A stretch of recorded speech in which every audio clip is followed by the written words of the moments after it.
Louis Vuitton, a name that stands for luxury, prestige, and timeless style. But if you traveled back to 1821 and met a young Louis, a poor boy from a tiny French village, you'd never believe he'd one day build one of the most iconic brands in history. This is the story of a homeless teenager with no education, no money, and no future, who defied all odds to create a global empire.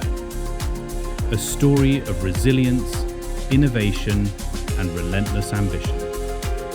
From walking 470 kilometers barefoot to dressing royalty. From war and destruction to reinvention. This is how Louis Vuitton rose from nothing to billions. 1821. A small village in Anche, France.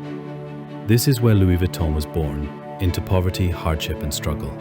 His father was a farmer, his mother a hat maker. But when she died, young Louis's life turned into a nightmare. His stepmother was cruel, and at just 13 years old, he made a radical decision: run away. With no money, no food, and no plan, Louis walked 470 kilometers, all the way to Paris. The journey took him 3 years. He slept in forests, worked odd jobs for scraps of bread, and survived against all odds.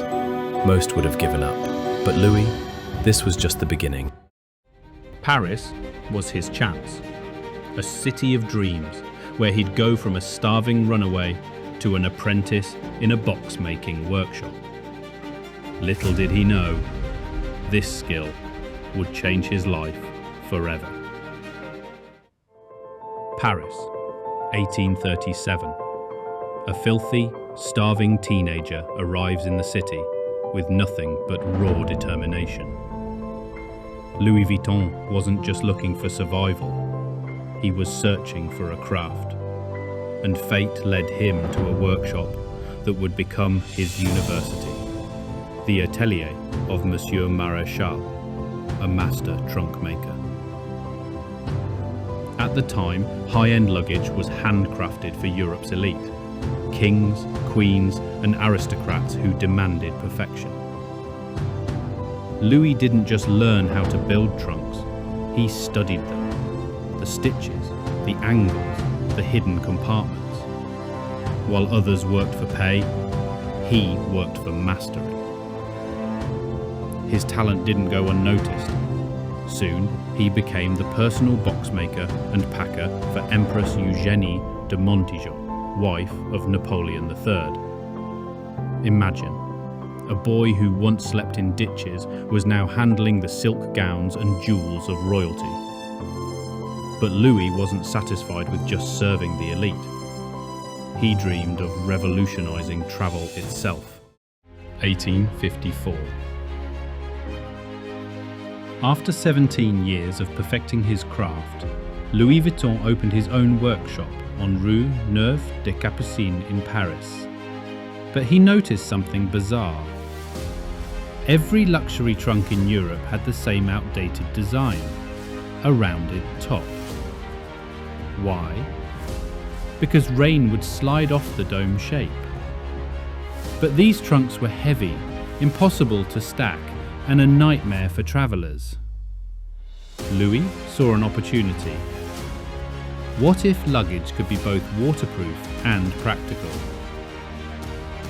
He replaced bulky leather with lightweight, airtight canvas. Then he did the unthinkable. He flattened the top. The result? The first ever stackable trunk.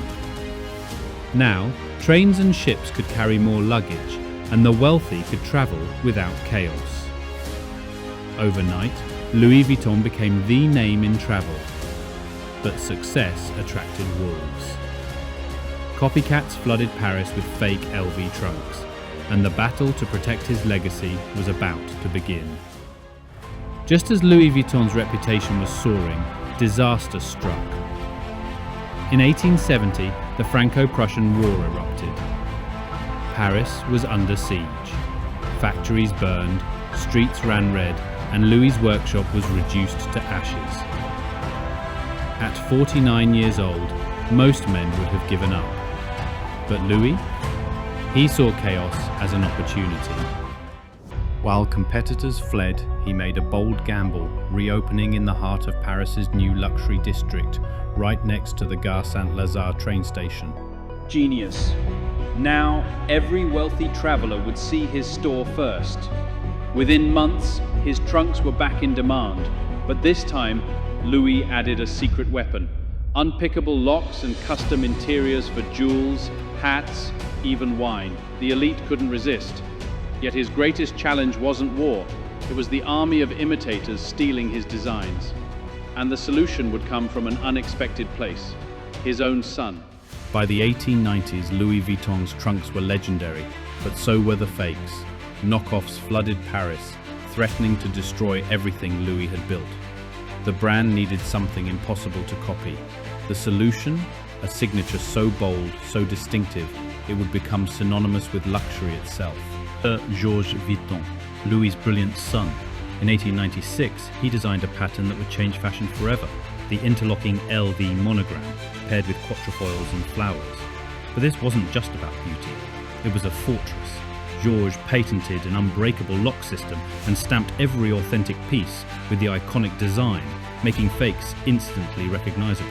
The move was revolutionary.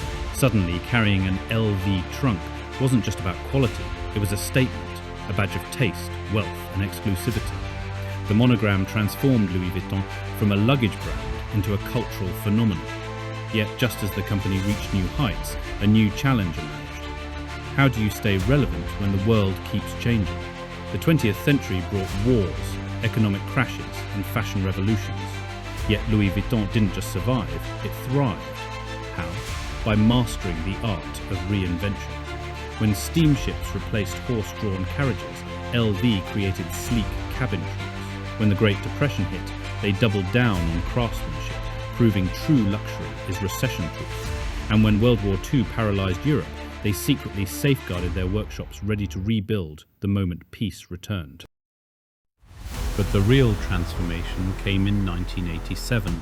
That's when LV merged with Moet Hennessy, birthing the LVMH empire, a powerhouse of over 70 luxury brands.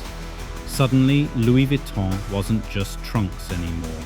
It was haute couture, perfumes, even limited edition collaborations with artists like Takashi Murakami and Virgil Abloh.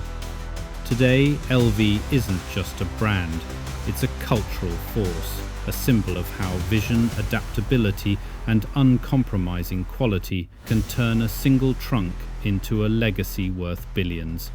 And it all started with a boy who walked 470 kilometers just for a chance.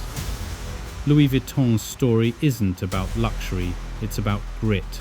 It's proof that no background is too humble, no obstacle too great, if you're willing to outwork, outthink, and outlast everyone else. So ask yourself, what's your 470-kilometer journey, and what will you build when you get there? If you found inspiration in this story, smash that like button, subscribe, and tell us in the comments which struggle resonated most: the runaway teen, the burnt workshop, or the fight against fakes. This isn't just history, it's your reminder. Every empire begins with a single step. Now, go take yours.